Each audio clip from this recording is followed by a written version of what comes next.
Whoa, my phone. I got the volume on. Very nice. All right. Illini Basketball Podcast, episode 148, Sunday, February 19th, 2023. The year, Illinois, back-to-back losses. First time of the season, back-to-back losses at Indiana, a loss. So, Yeah. I mean, And it's one of those things. yeah, it's a game that you probably think that they, should have won. I think that they were definitely the better team. Looked like the better team most of the game. A couple freshman mistakes down the end, and Illinois now NIT bound. So I there will you go. say they've lost 3 of 4, but I think their offense has been the best it's Way been better. in those three. Like in their one win over Rutgers, their offense is much better than the other 3 games. I think it's more of a reflection on Rutgers. Yeah. But yeah, it's kind of annoying though because you keep coming away from these losses being like, should have won, Should have another won. loss. Yeah. Yep. Yep. I think that hurts the most. But you bounce back. 2 days rest, 1 day rest against Minnesota coming up, and then you got to play Northwestern. So Yeah, Illinois got to get some wins under their belt, uh, I'm pretty especially with sure. Ohio State too coming up. So Yeah, I'm pretty sure they could. I mean, they could lose out and still be in the tournament. I'm pretty confident in that. However, obviously, you don't want to do that. right, yeah, Um, you got 5 games left in the regular season. You'd like to win 2 or 3 at least. yeah, But we'll see. It's just, I'm not going to make the Shannon excuse either. Like I don't care that he wasn't playing. I think Illinois played a little bit probably better without him, just because that's usually how teams play without their best player. yeah. Other guys step up and make I'm also things not ready to happen. say he's the best player either. He's the leading That's scorer, but true. is he the That's best true. player? I'm not so sure. Good The player. best player might be our player of the game, Matthew Meyer. Is who we Accidental both picked. transition by me. Very nice. Yeah, 7 for 17, 4 of 11 from three, 6 of 7 from the free throw line. Got fouled, went to the line again, missed his first one. I don't know what's going on with that, but Is that uh, like 3 or 4 games in a row it's at of least getting three that games in a call? row. Yeah, at Man, least 3 games in a row. So 8 rebounds, which he has been attacking the boards a lot better lately. 1 steal, 5 blocks by Matthew Meyer. This game, Illinois had 9 total, so kind of made up for that 3 they had last game. 2 turnovers, 24 points. Meyer had it going down the stretch. I'm not really sure. They called a timeout. Underwood, I don't know why they didn't get that to Meyer. It seemed like it was a play for Epps. Epps ends up, I think, fumbling it, and yeah. and then Ty Rogers was the next time down. He kind of fumbled. It just seems like you got to get the ball to Matthew Meyer there, right? I was saying that last play they should have had Matthew Meyer step back 3 with 5 seconds left. The refs kind of made up for what I thought was not a very good call against Hood Schifino. I thought Ty Rogers played good defense there, but they call the foul because Hood Schifino makes it look like he's out of control, and then Epps goes to the basket, and there wasn't a foul there really. Maybe a little body, but that one was clean, so it kind of seemed like a little makeup call for that. Of course, Epps couldn't make both free throws. And then you get RJ trying to tie the game for 3. So, I mean, but God forbid our guy makes both free. I mean, their guy makes both. Illinois missed 4 free throws in this game. Indiana missed 5. TJJ was 2 for 5 from the line. They were missing free throws, and then Illinois can't come up with the 2. It just seems like late game situations. This team is not Michigan level in those situations because Michigan's been really bad at it. But yeah, this team has definitely had a couple games where the execution down the stretch has to be better, and it's hard to ask your freshman to have the ball in those spots. yeah, and especially him going to the line, at Assembly Hall on the road. Geronimo's a punk for making fun of his free throw shot when he only played 4 minutes, but whatever. Other guys, who else we got? Sorry, this is kind of off the cuff today. I'm in Branson on vacation, so if I sound funny, I apologize. But Coleman Hawkins, 29 minutes, 3 for 3, 7 rebounds, 3 offensive, 1 assist, 1 steal, 1 block. He had 3 turnovers, and he had 6 points. So His dunk was probably the most egregious technical I've ever seen in my Oh, life. well, I don't know if I Well, don't think it was worse than it RJ's in the might tournament. not even be the most egregious against Illinois, but at least this season, him and TJJ had a little back and forth on Twitter. TJJ said that it's stupid that they called it. Of course, he would say that because he literally does that after every dunk he Yeah. makes. So, but I thought Coleman was good. It kind of sucks that he had to go to the bench after that technical. Brad said something in the post game. I got to find stuff because don't have notes, of course. But This is Brad's Minnesota's fault, by the way. They would have more days off and more days for us to prepare this exactly. podcast if not for Minnesota's. I agree. We wouldn't COVID have to be doing issues. road shows like this. But Underwood said, quote, hell of a play, and it's what these kids see on TV, what they see in video games. I know that's a weird one. I don't know if it was directed at anybody, but impactful play in the game, no doubt, taking one of the best players in the league off the court. So I think that was kind of the biggest thing, is that it gave Coleman 2 fouls. You had to put Coleman on the bench. Illinois kind of, they let Indiana go on a 7-0 run. After that, that's kind of what happens in those situations.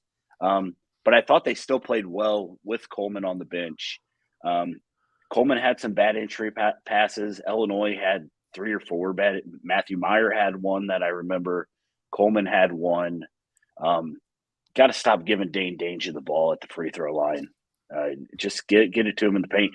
And Dane Danger with another 3-second violation, which that's got to be 3 on him at least this year. You never see it called. Dane always gets it called on him. Kelly Pfeiffer and crew like to be front and center.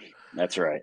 That's right. Which, I mean, the officiating, it was embarrassing. I mean, so bad. It's just like there's no flow to a basketball game. And I say this like at least once or twice a month. I say this about an Illinois game. And it's not like it's a one-sided thing. I think obviously there was terrible calls on both ends. But like it's like I wonder how many foul calls you think there were in the final 4 minutes? Like 15? It was a huge number. Yeah. Just not letting them play. However, and checks everywhere. Now, if we look back, okay, so let's think about these numbers because this is always in the back of my head at Indiana. Okay, so 33 fouls in this game between the two teams and 31 free throws. That doesn't even come close to rivaling 2 years ago at Indiana in overtime when Illinois won, when Io fouled out. Listen to these numbers, folks. So Illinois wins 75-71 in overtime. There were 54 foul calls. Wow. And 66 free throws in this game attempted. So that's not even close to yesterday. However, it felt similar. And you know who was the lead official for that game 2 years ago? Kelly Pfeiffer. Our boy KP, Kelly Pfeiffer. Oh. Jesus. I mean, 66 free throws and 54 foul calls. You had Armand Franklin foul out in this game. You had Io foul out in this game. You had Georgie foul out in this game. You had,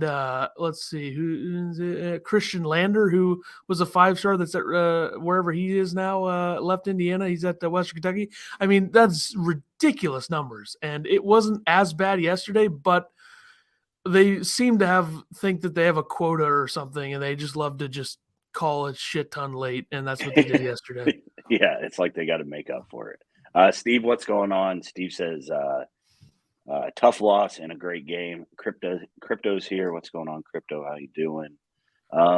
Dane Danger, 24 minutes, 5 of 8 from the field, 1 of 3 from the line, 5 rebounds, 1 assist, 2 steals, 1 block, 3 turnovers. Dane kind of got in some foul trouble. He got a foul 2 minutes into the game, and Brandon Lieb comes in. I thought Lieb did all right on TJJ. Illinois definitely had a plan to trap him, to double him, and I think that forces TJJ into turning the ball over a lot more. He had 5 turnovers this game, and he's a good passing big. If he wasn't good at it, he might have had 10 turnovers in this game. Yeah, but it seems like when that double comes, he gets a little flustered, and he kind of throws a few away. He'll dribble it off his foot a few times. So Dane was good. Again, they got to start giving Dane the ball in the post more rather than at the free throw line. Never going to learn back-to-back games doing it. Yeah, because when Dane is at the free throw line, you never know what's going to happen. Zach, what's Usually going bad. on? Great game. Just can't win, missing so many open layups. Yeah, that was a big thing too. RJ missed one early, then he missed back to back off rebounds. I, I feel bad, yeah, there's something like mentally wrong there, I think. And we've been yeah, saying it for a while, but I think it was very evident yesterday. Also, yeah. that last three looked so good. I thought it was It going to it go did in. look good. Yeah, RJ 14 minutes. He got to start this game. It seemed like he played a lot longer than he should have starting out the game after missing those 4 layups or whatever it was. 0 for 6, 0 for 2 from 3. The one he was wide open, and instead of just pulling the trigger in motion, he waited like 3-4 seconds. Air ball. He was perfect from the line, 2 for 2, 3 rebounds, all offensive. Off his own missed layups, I assume. 1 assist, 2 fouls, 2 points. Yeah, and that 3, I mean, it looked like it was going in. Underwood even said that he said overtime as soon as he let it go. He said that he's had a hard year and that he has all the confidence in the world for RJ. He said that I'm the biggest RJ Melendez believer ever. Yeah, we know, Brad. Yeah, We when know. RJ transfers after this year, it's not going to be because Brad didn't believe in him. That's for That's sure. And right. I think That's Brad's right. making sure everybody knows that. Also, him getting a start here very questionable to me. I don't think I know that there's a lot being said about Ty Rogers' strep throat Strep rumor or throat. something, Yeah. but he played 27 minutes and Mm-hmm. Goody played 23. So either of those guys should be starting tomorrow because I would have to assume Shannon wouldn't be back off of a concussion until when? Like the next game, which is Northwestern, which is what? Northwestern, Is that maybe Wednesday or Thursday? I think it's Wednesday. I Thursday. think. Really, Wednesday? I think they play. I think they play Saturday, Monday, Wednesday. I could be wrong. Thursday. Thursday. It is Thursday. Well, that's good. Yeah. Bergie says I'm with Ethan. I can't read these. I feel bad for Melendez too. Yeah, Ethan felt so bad for him that he just kept running him down on the Twitter I account. slowed down on that. And it wasn't that. I wasn't that bad with it, folks. No, you weren't. You weren't. I could have been much worse. I did have a couple that I was ready to go, but I didn't. And it's just the way it is. I do remember during the watch party the play where Shannon got hit in the head and there was no call. So Yeah, I that's guess what he that's said. probably Yeah, where that would have happened. It was yeah. along the baseline. And like talking about missed layups, Sincere was going out in transition. I wish he would have pulled it out, but he didn't. He shoots a backwards layup. Ty Rogers shoots a backwards layup. I mean, they're not even reverse layups. They're just back to the basket, throwing it up there. Those are kind of plays that you can't have. I guess if they go in, great, but they can't be happy about them. Epps was the other guy that started 35 minutes, 3 for 11 from the field, 1 of 4 from 3. He was 5 of 6 from the line. Of course, missed the crucial one down the stretch. 1 rebound, 2 assists, 3 steals, 2 turnovers, 12 points. Epps has to continue to go to the basket and not shoot threes, I think, at this point. He's struggling from 3. But, Underwood just chewed his ass after. I think that might have been the one. He had a nice bucket, and then they called timeout, and I don't think that Epps was supposed to go to the basket on that play. And he had his guy beat, so I'm not mad about it. I think somebody reached in, popped the ball out. Illinois turns the ball over, and Underwood just went off on him about that. So apparently he wasn't doing what he was supposed to be doing in that point. So Ty Rogers, 27 minutes, 2 of 7. He had 5 rebounds, 2 assists, 1 steal, 1 block, 1 turnover, 4 points. Ty played the point a lot in this game. He was bringing the ball up. He was kind of getting the offense set, which is weird because Jaden Epps was on the court when he was doing it. So, Question of the century here: is Ty Rogers the best ball handler on this team? I think he is. He's the most consistent. He's dribbling through defenders. It was pretty sweet. Yeah, and he does that, and he has the body to kind of get people on their backs and stuff. So I think you could definitely make an argument for it. Maybe getting a bit too confident though on the offensive end, like seven 7 shots, maybe a bit too much, but yeah, at least he's trying to make things happen. And I messaged you about that. He throws up some wild shots. You think that they're on purpose Well, to get rebounds on the offensive end or on the weak side. But he did it with Brandon Lieb in the game. You can't tell me that. Get the rebound. He's a 7-footer. You can't tell me that. But yeah, I don't know. Ty. Can somebody ask Brad? Can somebody ask Brad if those are all? I need to know.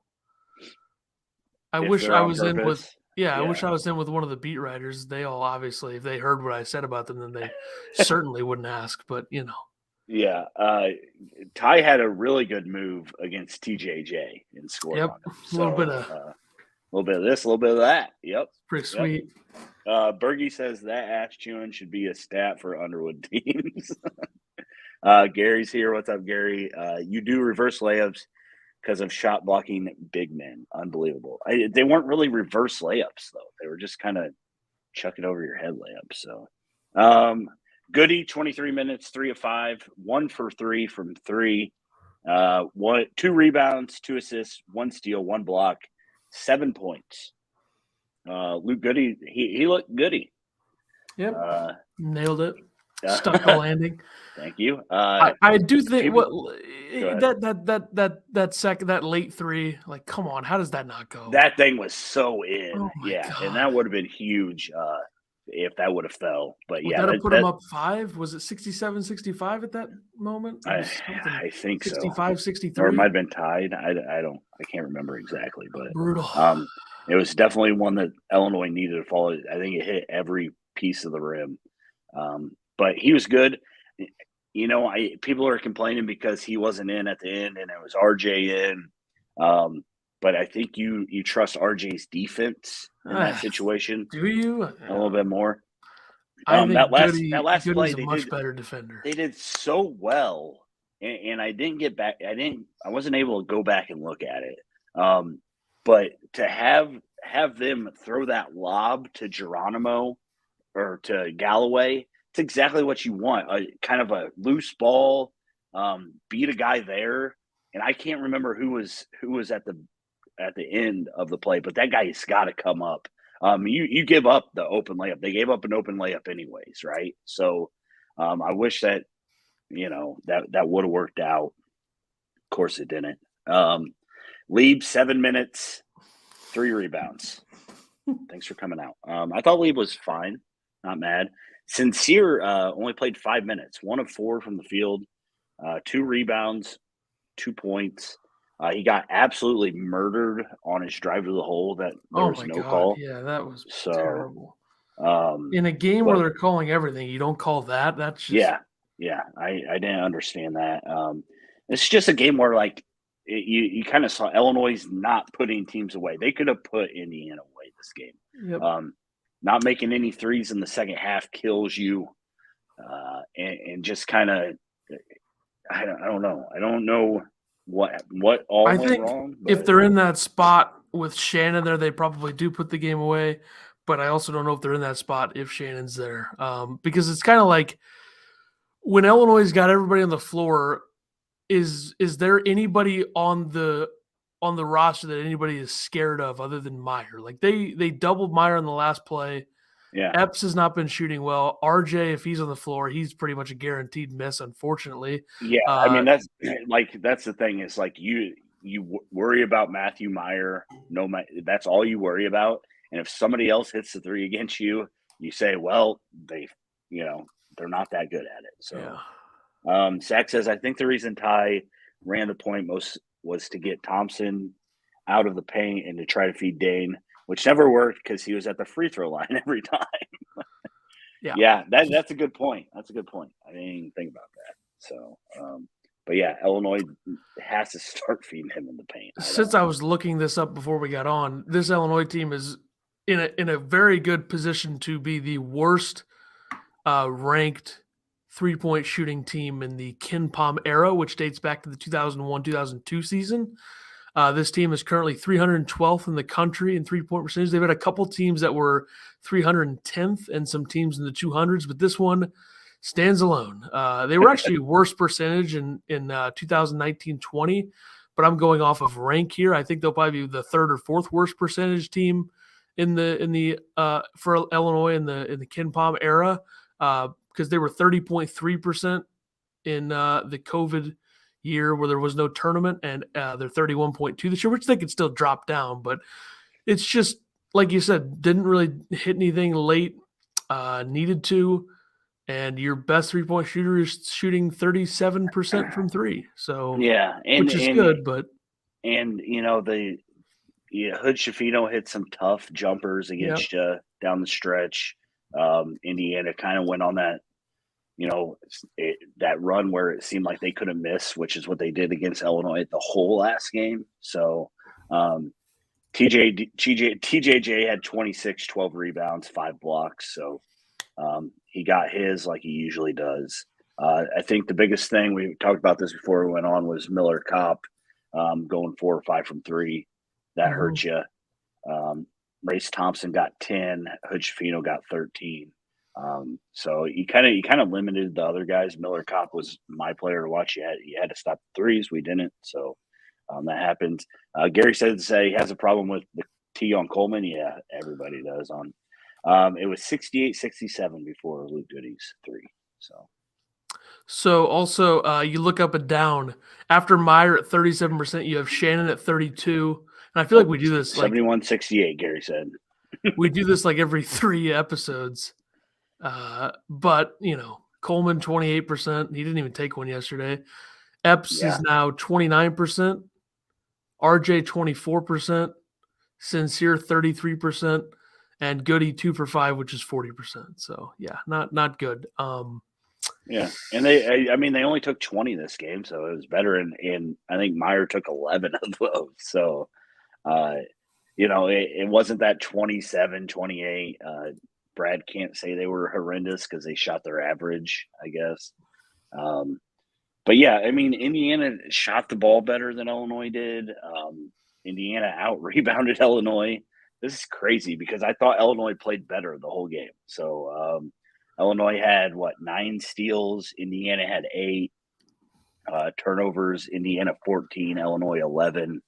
So it was pretty even. It just seemed like Illinois was more dominant this game, and I think that's probably why Illinois Twitter overreacted, is because you start to wonder if Illinois can put games away, which they haven't been able to do.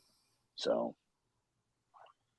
I think that's the product of relying on young players and absolutely not having that All-American talent or experienced Big Ten players. Like the only really experienced Big Ten players on this roster is probably Coleman Hawkins. He might be the only one. Yeah, because I don't know if I consider RJ and Luke Goody as really experienced Big Ten players, given the fact they didn't play very much last year. You could say RJ just because of this season, I would think. Yeah, but he sucks. He's been awful. Yeah, he's been awful. So. Yeah, I hope he has a good season for Florida Atlantic next year. I really do. Yeah, so, they were up 48-39 with 12 minutes left in the second half. So, kind of tough there to not put that one away. Would have been a huge win for the Quads. Yep. It's a Q1 loss instead. The sky is not falling despite the thoughts on Twitter, which the fact that Twitter was down for the majority of this game is so annoying. Yeah. I was very frustrated with that, obviously, if you watch the video from Twitter. 8-7 in the Big Ten. Thank God the title talk is over. Jesus. 0% chance. Yeah, and that's what you win two of the next 5. You sit at 10-10. If you somehow win 4 of the next 5, you might get a double bye in the Big Ten tournament.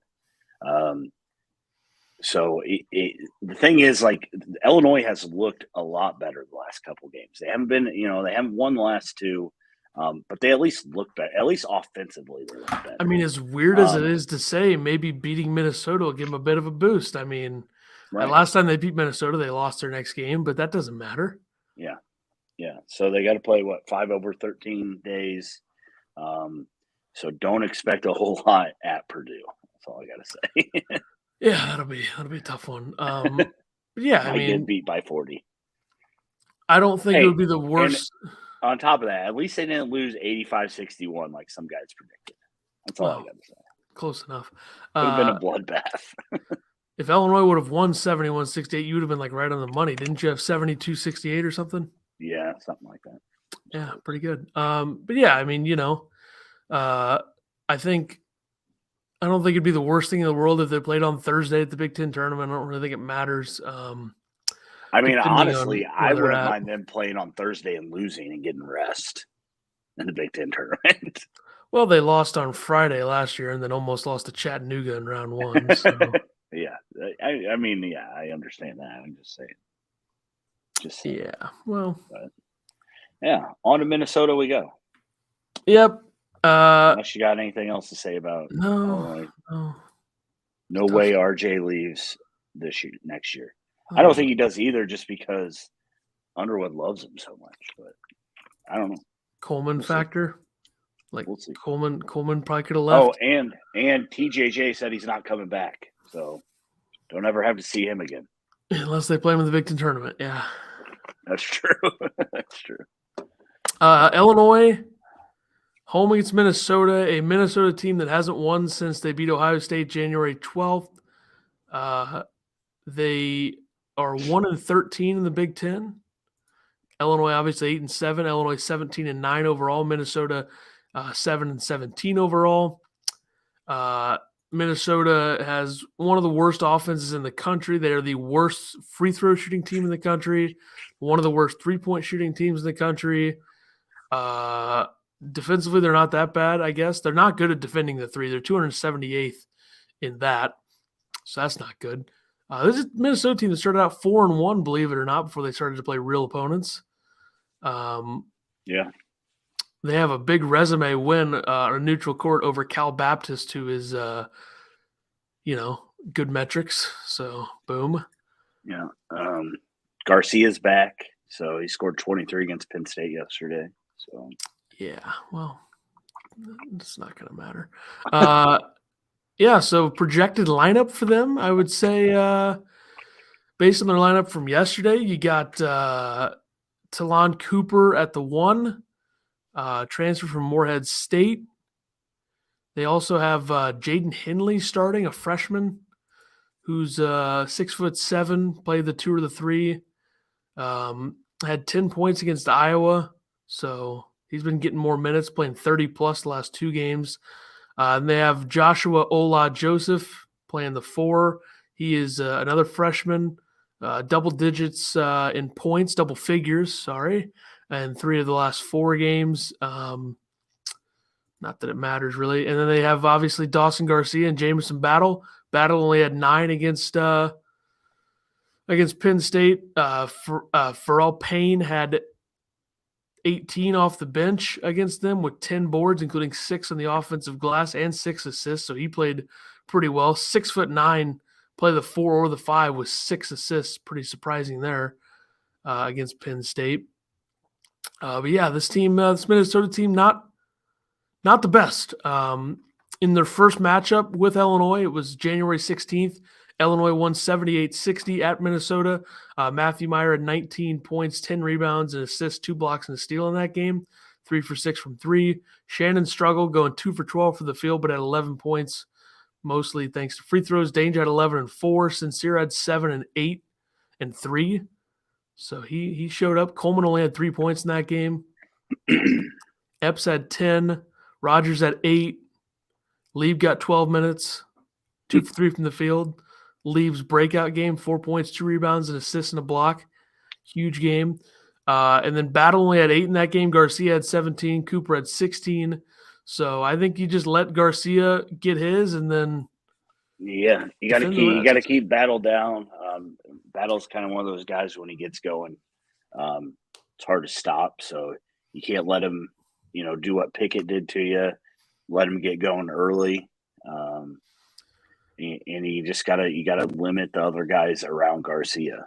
So it would be nice to see this team beat the brakes off of somebody, but I'm not gonna hold the breath on that one. I would have to They think could use it. they'll shoot better from 3 at home than they did against Rutgers. Against Rutgers from 3, they were 5 for 20. Have to think it's better than that tomorrow.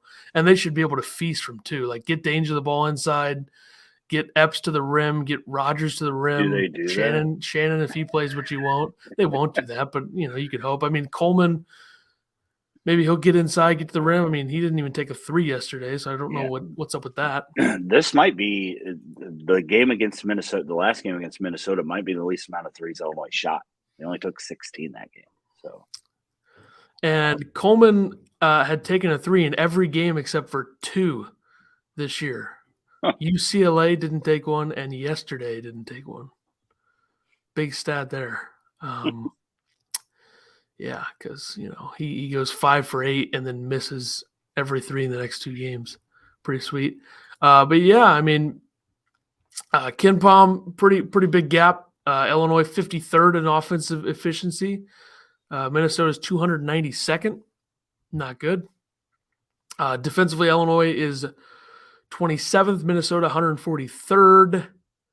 So Illinois, not very balanced this year. Their offense is significantly worse than their defense, I would say, when it's 25-plus spots. That's fairly significant because it hasn't been that way recently. Like last year, there was only a 1-spot gap between the two. It was only a 1-spot gap the year before that, 3 spots the year before that, and then you get into the years where they weren't very good is where that comes into play because it was 25 a few years ago. But yeah, I don't think that this is going to be a game that Illinois shouldn't sleepwalk through this game. I know they're not on very much rest, but yeah, you gotta stay up. You gotta stay up and finish out the season, and continue to build on what you've been building on. Defense needs to get a little bit better. Offense is looking a lot better than it has all season. So you just got to keep building and taking positives from everything. Beating Minnesota by 20 would be a great positive. So, and you only had 2 guys play 30-plus minutes yesterday, but there was a lot of guys. There was 4 guys that played 20-plus. Right? Yeah, Coleman and Danger both play under 30, but they both had 4 fouls. Meyer only 1 foul, maybe the upset of the century there. 1 foul. Crazy. Wow. That's crazy. And still only didn't play Coleman minutes still. Played 36. Yeah. Ridiculous, know. Yeah. It's just like down the stretch possessions, they don't ever get the ball to Meyer. He's got to be thinking like, what are we doing here? I got 24 points. Yeah, there was one. I saw a video of somebody Meyer, they were supposed to be running a play, and Meyer just kind of said, "Give me the ball, get out of the way." So good, he should. And also, if you look at Facebook comments, it's time for Myers to stop shooting the ball. Yeah, I think that was actually the play where Meyer then passed it to Coleman, and Coleman, softest hands in basketball, coughed it up. So, well, if you look at the Facebook, the Illini Facebook group, let's comment that I sent you here from our good friend Larry. Tell Myers to stop shooting the ball every time he gets it. He shoots it when he should be passing off. Yes, he scores a lot, but way too many shoots taken when he shouldn't be. Also, he dribbles the ball too much. He is not a guard. Too many times he looses it, 2 O's, and turns it over, exclamation point, exclamation point, exclamation point, exclamation point, exclamation point. If that's not the most Facebook post I've ever heard in my life. And to which I said to you, I said, "Hey, Larry, go F yourself." I didn't say it to Larry, but I said that. I mean, he had 24 points, 8 rebounds, and 5 blocks, and only took 17 shots, which is like what Shannon takes every game. So, like, what are we doing? Like, it is so stupid. Unless this guy is trolling, which he's not. He's just some worthless old F, talking bleep about Myers. I mean, it's ridiculous. Yeah. MJ says that he wants RJ to shoot 15 times against Minnesota. If they're winning by a lot, then sure, why the hell not? Yeah. I'm sure Brad will get him his shots if Illinois is up, 15-20. So. But also Goody needs to be I want to see 5+ triple attempts from Goody. Yeah. Yep. Who do you think's going to start? Who do you think's going to start if Shannon's not there? I think you have to give the start to Ty Rogers. I think it might be RJ. It's just a weird feeling. I don't know. He's almost confident in RJ to the point where he's messing with everybody. We need Like, RJ in March Madness. I mean, I agree, but well, he I don't just think he gets needs teed starters. up, and whole big thing with him. And in March, let me look at his stats from the 2 games last year in the tournament. So he didn't. The hilarious thing about last year's team is that he didn't even play against Chattanooga and then played 20 minutes against Houston. Like, that is, I mean, he goes 4 for 5, didn't even take a 3 in that game, had 9 points and 5 rebounds. Just a great end to last season and to the disaster of this season. We should have known that when he had 1 point and shot 0 for 5 from 3 against Eastern Illinois to open the season, that it was going to be a bumpy ride. Yeah. Zach says Underwood and Presser just now. TSJ still in concussion protocol. Probably safe to say we don't see him against the Gophers. Yeah, I mean, I think it's almost like a week, right? You have to be out with concussion It happened protocol. Tuesday. I wonder when they actually knew that he had one. Yeah, I don't know. So yeah, we probably won't see him until Northwestern. But And it'll be a it's conditioning issue, and he won't even play. Tie to start. Wyatt agrees. Tie to start. Make it happen, Brad. 2 freshman starters. Let's go. Do we have a freshman backcourt? Yeah, just like Purdue. Let's see. Oh, we need to do predictions. No way. Yeah. You got more to say? No, I mean, do you have players to watch? I didn't pick anybody, but give me Luke Goody and Garcia. I'll take Talon Cooper and Jaden Epps. How about that? Guards, Yeah. guard versus right. guard. See if Epps can maybe knock down a couple threes if he takes them. Hit one yesterday. He didn't take one against Minnesota last time. So well, he wasn't really. He wasn't really in the. He wasn't the version of himself that he is now in that game in terms of. He played 25 minutes. Yeah, but like now he's willing to take more shots and try to make things happen. That's I true. don't think he was always doing that. And sometimes it can screw you over. So yeah, it's not great. It's not his fault though. Predictions. I think we're both going with a dub. I'm going to take Illinois 81, Minnesota 68. I think that this is going to be a little bit closer than we want it to be. Illinois will pull away late. But still an Illinois victory. Yeah, I'm just going to flip. I'm going to have the same scores I had for Illinois, Indiana, but I'm going to flip it and say Illinois 85, Minnesota 61. And I think Garcia has 20 of those 61. So Illinois wins by 3 is what you're saying. That could be the case, yeah. and it'll be an RJ buzzer beater. So, yeah, I mean, they should be able to use the advantage of being a better team than Minnesota in this game. Really would be my analysis. I mean, you're better, and just do it. I mean, Minnesota hasn't had a close Big Ten game since Indiana on January 25th when they had like 6 guys and Indiana almost lost, which nobody talks about, when it was a 4-point game. And then they had a 4-point game against Michigan. And then before that, they lost by 18 to Illinois. They lost by 22 to Purdue and scored 39 points. Lost by 20 to Northwestern. They lost by 35 to Rutgers. And they lost by, quick math, 35 to Maryland. So back-to-back 35-point losses. They lost by 12 to Iowa and by 7 to Penn State, which 7, I guess, is close. But was it close? People are asking. Probably not. Yeah. So, one of those things. It was close late, though. It was a 3-point game going into the final 10 minutes with Penn State. Minnesota scored 35 points in the first half against Penn State yesterday. Penn State, of course, scored 45. So Pickett had 32. Very nice. Shocker. And then remember, in the first half of the first matchup between these two, Minnesota was only down 3. It was 35-32. Illinois had a lot of early foul trouble in that game. And then Illinois took it over, took care of business, outscored them 43-28 in the second half. So hopefully they can do something similar or just kill them all the way around and stop messing around and get some wins, start putting some wins together. I think you win this game.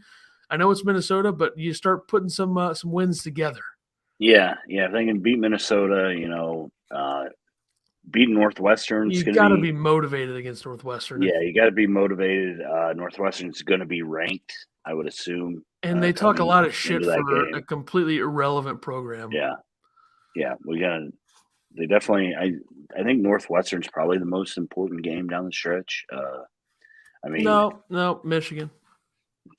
Not losing to Michigan. You can afford a loss to Northwestern. You can't. You don't want to. I mean, you can afford a loss to anybody that they play except. For confidence. Minnesota. For confidence. Most important game. Yeah, but beating Michigan all the time is, it's a good time for everybody. That's true. To seal their fate of not getting in. They're gonna get in. They're gonna get in. Trust me. I'd like to seal their fate for not getting in. Thank you. They'll end up winning the Big Ten tournament. It's all rigged. It's all rigged.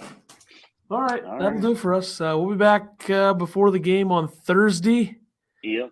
Against Northwestern. And I don't know when we'll do the episode. Maybe we'll do it on Thursday. I don't know. We'll find out. But I don't know. We'll be back for episode 149. Hopefully Illinois can actually get a win this time. Be ridiculous if they didn't. Definitely NIT bound. They lose this game. Yeah, well, this is one you can't afford. And all right, we'll see everybody next time. See you, Crypto.